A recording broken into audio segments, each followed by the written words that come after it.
Hi friends, welcome to my channel. ఇవాల్టి special Nellore style చేపల పులుసు అండి.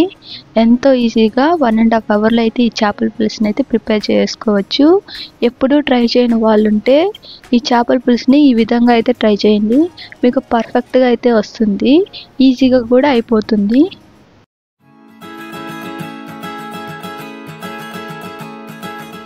ముందుగా నేను 1 kg చేప ముక్కల్ని అయితే తీసుకున్నాను. ఇది ఏం చేప అని మీరు అడగచ్చు. ఇది బొచ్చ. చేప ముక్కల్ని 1-3 సార్లు నీట్గా కడిగి తీసుకున్న తర్వాత అందులో 3 టేబుల్ స్పూన్ల కారం అయితే వేసుకోవాలి. మీకు కానీ కారం అనేది ఎక్కువ అనిపిస్తే మీకు తగినంత కారం అయితే వేసుకోండి. మా ఇంట్లో వాళ్ళు కారం అనేది ఎక్కువ తింటారు కాబట్టి నేనైతే కారం అనేది ఎక్కువ వేసుకున్నాను. కారం అనేది వేసుకున్న తర్వాత 1.5 టేబుల్ స్పూన్ల పసుపునైతే వేసుకోండి. అలాగే తగినంత ఉప్పునైతే వేసుకోండి. ఉప్పు అనేది కల్లుప్పు వాడండి, మనకి టేస్ట్ అనేది బాగుంటుంది. వేసుకున్న ఉప్పు, కారం, పసుపునైతే ముక్కలకు పట్టేటట్టు అయితే కలుపుకోండి. నేను చూపించిన విధంగా అయితే కలుపుకోండి, ముక్కలకి అనేది బాగా పడుతుంది.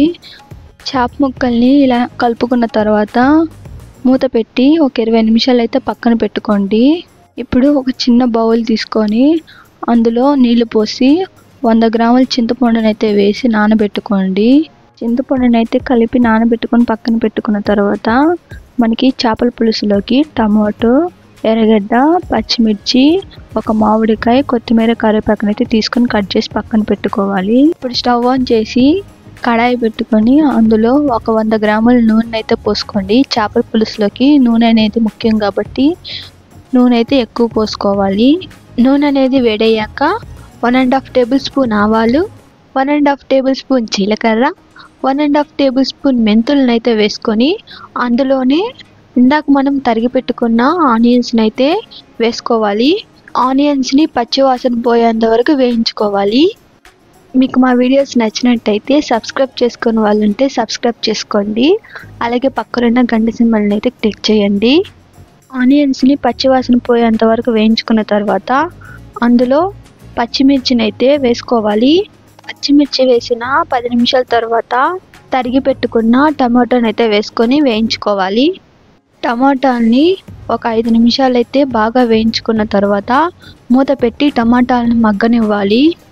ఒక 10 నిమిషాల తర్వాత మూత తీసి చూస్తే టమాటాలు అనేటివి బాగా మగ్గుంటాయి. అప్పుడు కరివేపాకు గుప్పెడు, కొత్తిమీర గుప్పెడు వేసుకొని మళ్ళీ బాగా కలుపుకోవాలి. మీకు మా వీడియోస్ నచ్చినట్టయితే మీకు ఇంకా ఎలాంటి వీడియోస్ కావాలో కింద కామెంట్ సెక్షన్లో కామెంట్ చేయండి. మళ్ళీ ఒక 15 నిమిషాల పాటు టమాటాలను వేపుకున్న తర్వాత ఇందాక మనం ఉప్పు, కారం వేసి కలిపి పెట్టుకున్న చేప ముక్కల్ని అయితే వేసుకోవాలి. చేప ముక్కల్ని వేసుకునేటప్పుడు ఫ్లేమ్ అనేది లో ఫ్లేమ్లో పెట్టుకొని వేసుకోండి, అప్పుడే అడుగంటకుండా ఉంటుంది.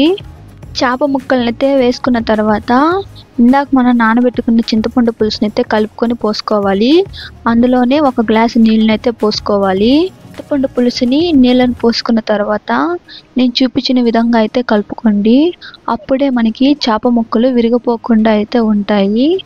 నేను చూపించిన విధంగా కలుపుకున్న తర్వాత మూత పెట్టి ఒక 30 నిమిషాలు అయితే బాగా ఉడకనివ్వాలి.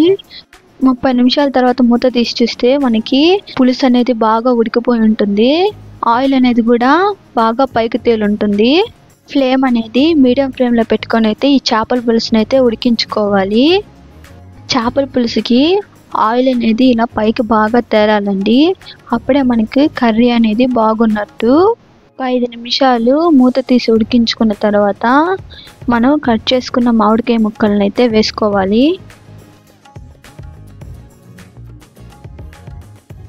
మామిడి ముక్కలను అయితే వేసుకున్న తర్వాత గెంటుతో అయితే కలబెట్టకండి, ముక్కలు అనేటివి చెదిరిపోతాయి.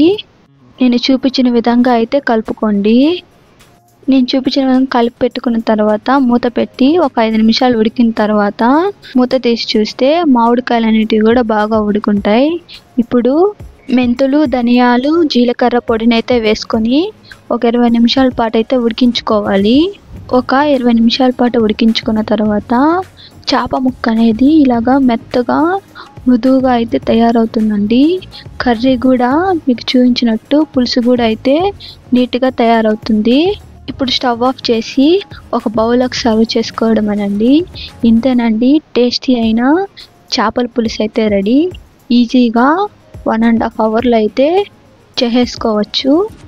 మీకు మా వీడియో నచ్చినట్టయితే లైక్, షేర్, సబ్స్క్రైబ్ చేయడం మాత్రం మర్చిపోకండి. అలాగే పక్కనున్న గంట సింబల్ని అయితే క్లిక్ చేయండి. నేను ఎప్పుడైనా వీడియోస్ పోస్ట్ చేస్తే మీకు నోటిఫికేషన్ రూపంలో అయితే వస్తుంది. మీకు ఇంకా ఎలాంటి రెసిపీస్ కావాలో కింద కామెంట్ సెక్షన్లో అయితే కామెంట్ చేసేయండి.